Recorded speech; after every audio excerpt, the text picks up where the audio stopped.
Well, hello and welcome to Sansad TV. I'm Frank Rausen Pereira. Prime Minister Narendra Modi's two-day visit to the United States focused on key discussions regarding trade tariffs between India and the US, the successful extradition order of 2611 Mumbai terror accused Tahawwur Rana, and a defense deal involving F-35 stealth fighter jets. During his official tour, Prime Minister Modi engaged in moments of strong camaraderie with US President Donald Trump, who called him a better negotiator, and held decisive talks with Tesla CEO Elon Musk and other top US officials. Prime Minister Modi announced that India and the US have set a target of $500 billion in bilateral trade by 2030, adding that both nations' teams would collaborate to finalize a mutually beneficial trade agreement. In this special telecast, we will take a closer look at the growing India-US ties. Joining me on the program today are Sanjay Bhattacharya, former ambassador, and Harshvi Pant, Vice President, Foreign Policy, Observer Research Foundation. Thank you to my guests for joining me on this special telecast. Ambassador, let me start the program with you first. Let's first try and understand and, take stock of where the India-US bilateral relationship stands as of now. Well, the India-US relationship is perhaps the most consequential partnership we have in the 21st century. We've had very strong bipartisan support for the improvement of the relations, and we have made huge progress particularly in recent years. But I think this is a very special moment because we are at a time of geopolitics and geoeconomics where it is more imperative for the two of us to combine forces. And I think what Prime Minister has outlined by his Make India Great Again, to align with the Make America Great Again, and to align the Viksit Bharat agenda with the kind of agenda that we have on the Indo-Pacific, on the bilateral partnership with the US, is one that is not only forward-looking, but is one that is going to give a great fillip to our development effort, our cooperation in the region, and also our strategic imperatives overall. So from MEGA as well as MAGA, we have MEGA, and that's where the relationship stands right now. It's a mega relationship which is going from strength to strength. Professor, I'd like to bring you in for your opening remarks. How do you look at what has happened in the United States? Well, I think, Frank, this has been an interesting visit, an important visit, and especially in the context of Mr. Trump being, getting the presidency for the second time. Prime Minister Modi reaching out so early in his second term is indicative of the importance that each side accords to the other. And what is important in this context is, we know that Mr. Trump is volatile and he has had a lot of unpredictability in his personality as well as in his temperament. And that means that if you can, at the very early on, frame a relationship and frame the template of the next 4 years, then it gives you certain stability and predictability in that relationship, which by definition is likely to be a bit volatile under this presidency. So I think by going to Washington this early in Mr. Trump's term, Prime Minister Modi certainly took a risk, but I think it was a risk worth taking, given that the next 4 years are going to be extremely consequential for the global world order as well as India-US partnership. And I think in that context, what we have seen in terms of outcome is a very clear demarcation of the parameters that would define this relationship for the foreseeable future. And that allows for India and the US to plan better, to coordinate their actions better, whether it is in terms of economy and trade, whether it is in terms of strategic ties and defense ties, or whether it is in terms of the global landscape that we are witnessing. Then there was a talk of Indo-Pacific and Middle East, both in the joint statement. So I think we are looking at a very expansive partnership that is growing very rapidly, and Prime Minister Modi has initiated a process through which the next 4 years of Mr. Trump's presidency perhaps become less volatile and more predictable. And that is something that is very important for India in terms of the relationship and in terms of how India feels about the role that America plays in Indian foreign policy matrix. Absolutely. We'll look at the larger picture. We'll look at what all of this means for the world in just a bit. But before that, Ambassador, I'd like to come back to you. The professor, I beg your pardon, mentioned outcomes. What are the key takeaways or the key highlights for you from this visit to the United States? Well, we've had an excellent joint statement that's come out of the visit, and it sums up the consensus that was reached. I look at it in four broad pillars, which are, of course, merging with one another. The first is of economic cooperation, which is of consequence right now, and the way we go ahead and avoid irritants so that we can have a cooperative agenda. The second one is really one of technology and innovation. And I think this is the one that is more oriented towards the future, in which we bring our minds together so that the brains can bring about that future-oriented aspect and also involve the people together. The third aspect is that we are in a world that is changing, transforming very rapidly, the geopolitics of it and the geoeconomics. And I think the strategic approach that we have taken in this particular visit is something that is going to set the tone for the way Indo-Pacific emerges, the way regional cooperations develop, the connectivity nexus that we are trying to put forward. And the fourth, which is a very important pillar, and it's something that Trump also emphasized during his campaign, which is about the people pillar, or sometimes it could be put in terms of the immigration pillar. And I think there is necessity to bring about a greater sense of predictability, of humanity in this particular aspect. And I think the discussions point in that direction. Absolutely. Professor, let me bring you into the picture once again. Let's talk about another aspect altogether. There was this fear of protectionism when, the initial statements were made by President Trump. The world was watching very closely. India and the United States have decided to, upscale their economic partnership to about $500 billion by 2030. So is protectionism something that we need to worry about? Is that something that we need to focus on, or is that now out of the window? Well, it is certainly not out of the window, but I think what Mr. Trump has done is to, he has fired the first salvo in a long-standing negotiating process that perhaps will be initiated. He has initiated a process of review of all the trading partners that America has, how what kind of tariff structures are going to be there, and that review is going to be conducted by USTR and Commerce Secretary, and that is going to be a long drawn-out process. But I think by doing that, he's also opening a window of opportunity for India now to make the case that, look, bilateral trade agreement between India and the US, howsoever difficult it might be, but becomes important in light of the ambitious target of $500 billion that you were mentioning, that has been set now as the new ambition for this economic partnership that India and the US they enjoy. So I think in some ways we are looking at an administration that is making its first move.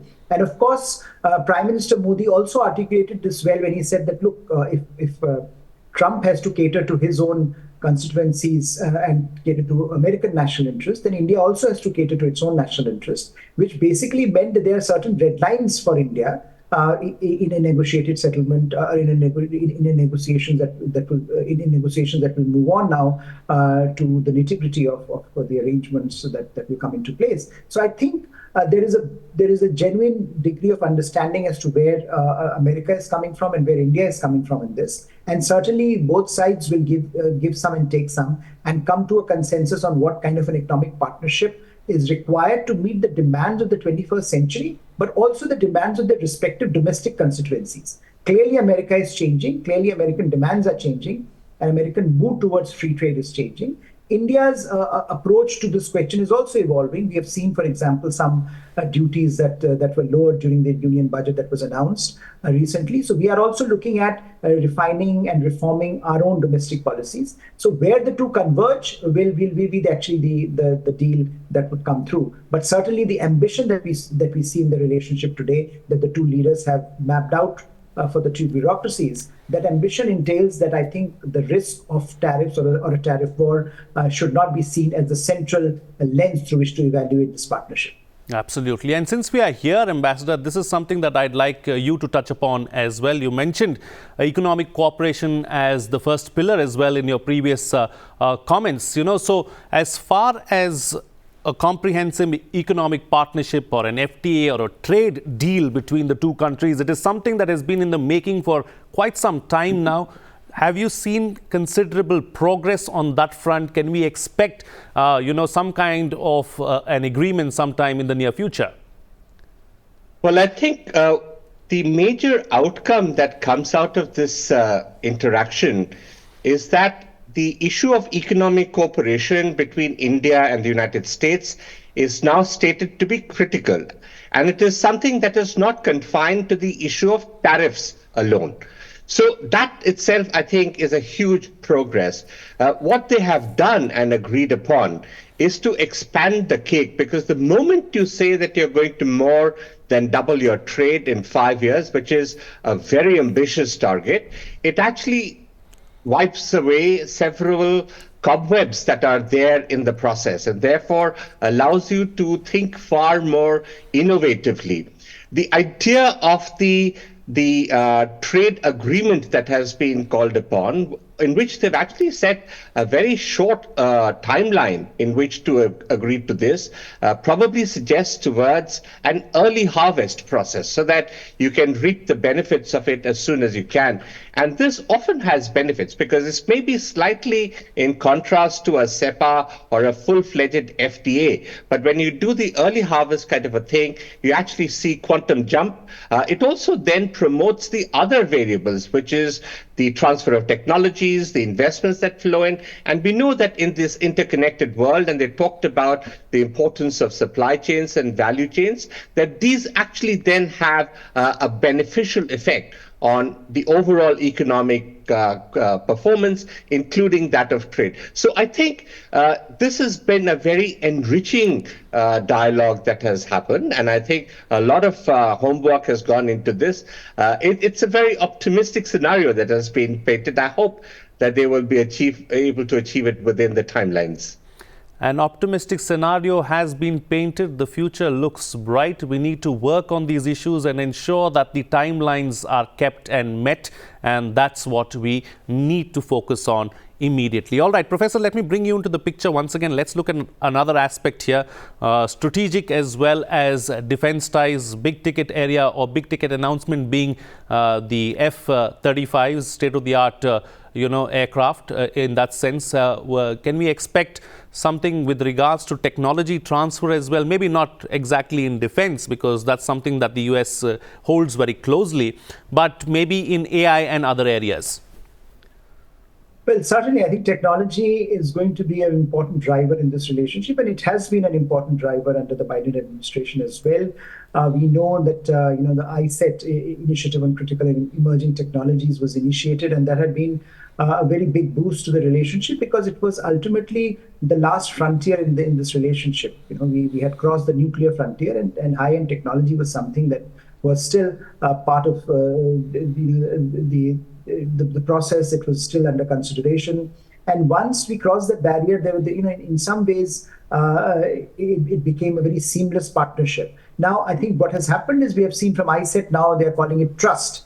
And they have renamed the whole enterprise of bringing together various stakeholders when it comes to high-end technology cooperation, and that underscores that Trump administration and the US understands the logic of the technology partnership that is binding the two nations, and the role that both India and the US play in this engagement, because both have their own strengths that both need to harness and bring the best out together. So in that sense, high-end technology certainly will be very important. And especially as the contestation around technology grows, India and the US will have to work ever so closely to ensure that the gains, for example, are not simply confined to a small group of countries or bilaterally, but they are democratized, as Prime Minister said at the AI Action Summit in France, that we need greater democratization of technology. And I think in that sense, working with India allows America that leverage in a large part of the world,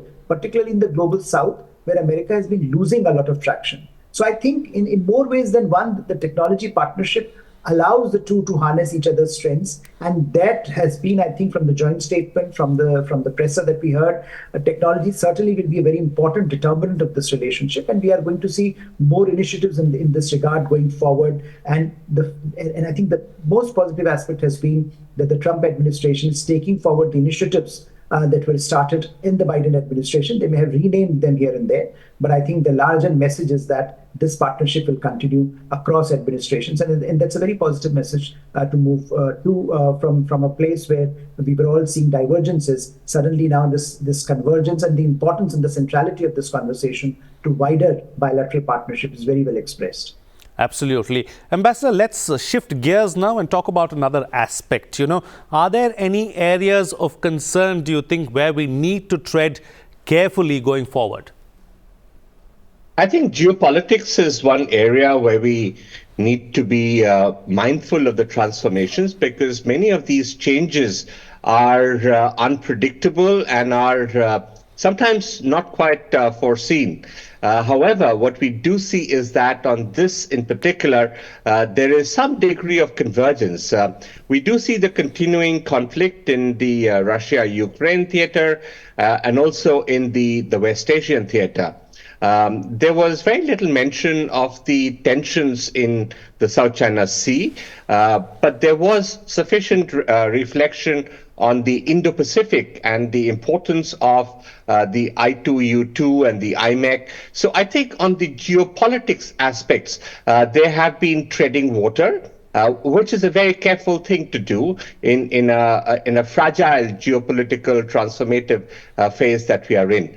The second area that I think we need to be careful about is about how exactly the people-to-people ties are managed, because in some ways, immigration has become a major issue in the new administration, and very prompt action was taken soon after his inauguration, including the return of the Indians who were irregular in the United States.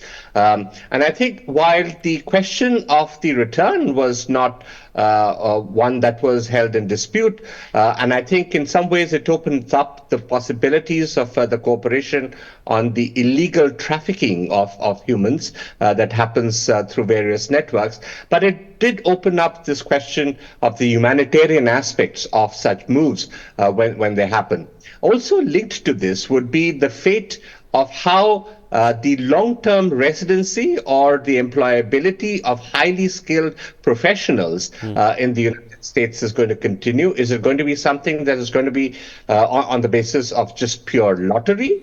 Or is it going to be more a merit-based, competence-based that, I think many people would wish to see? So I think there are a few things on which a lot of work is going on in the domestic front, and I know that a lot of bilateral discussions are ongoing on this as well. So those would be some of the two areas on which we need to watch the weather. Absolutely. Absolutely. All right. Professor, what does it mean, as far as the world is concerned? What does it mean, or rather, what are the larger implications of this visit?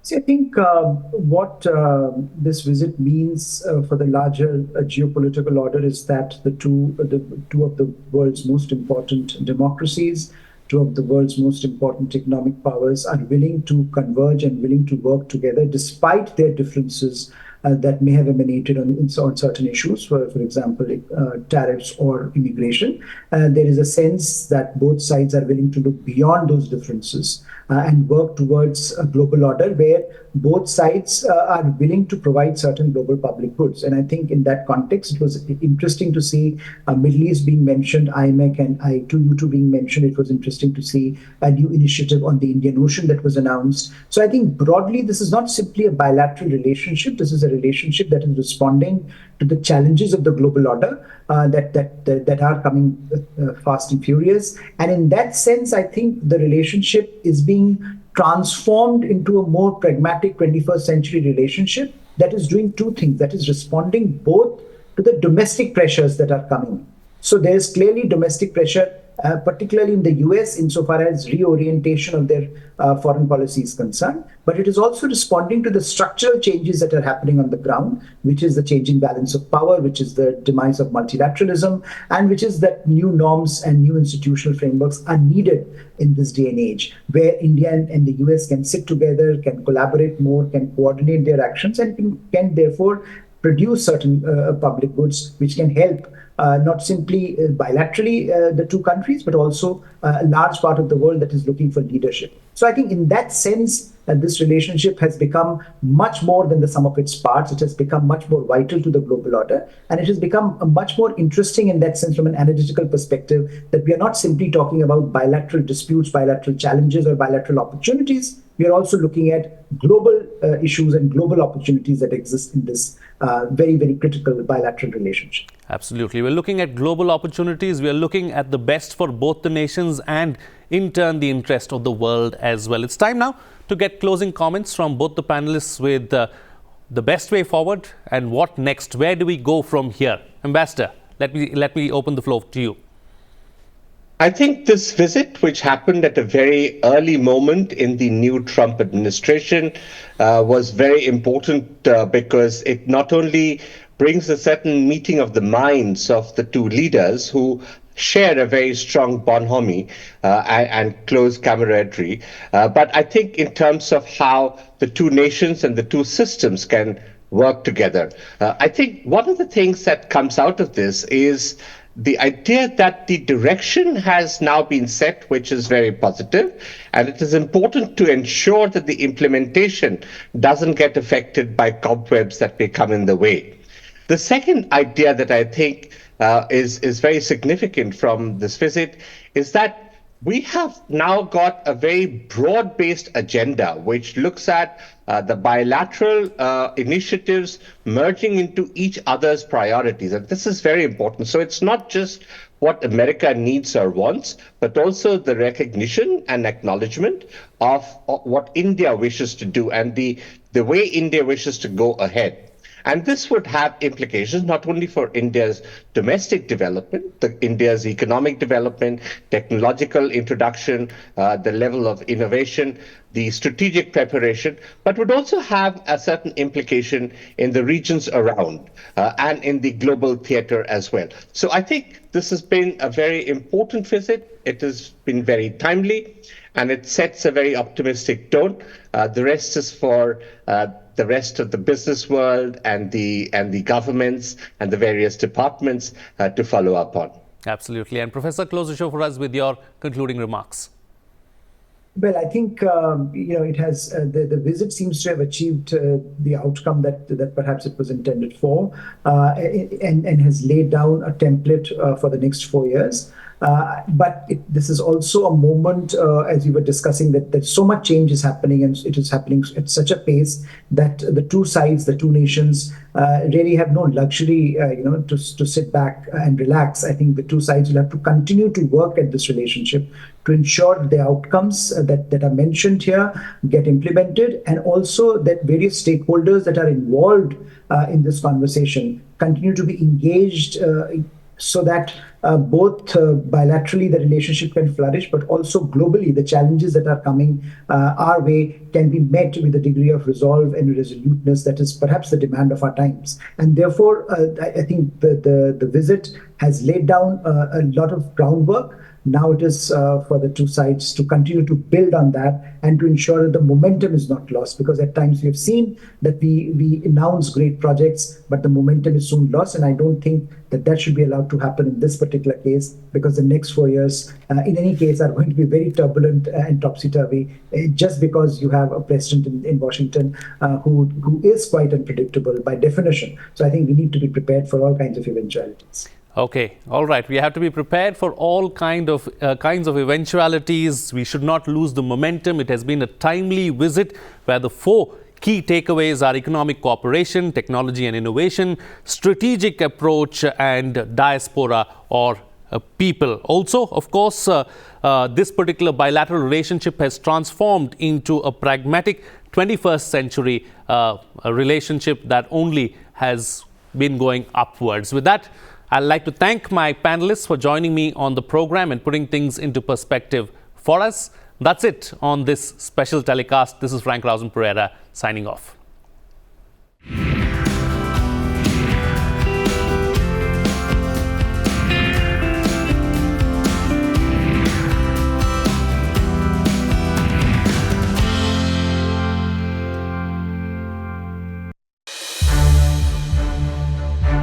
To watch more programs of Sansad TV, subscribe to our YouTube channel and don't forget to like and share them.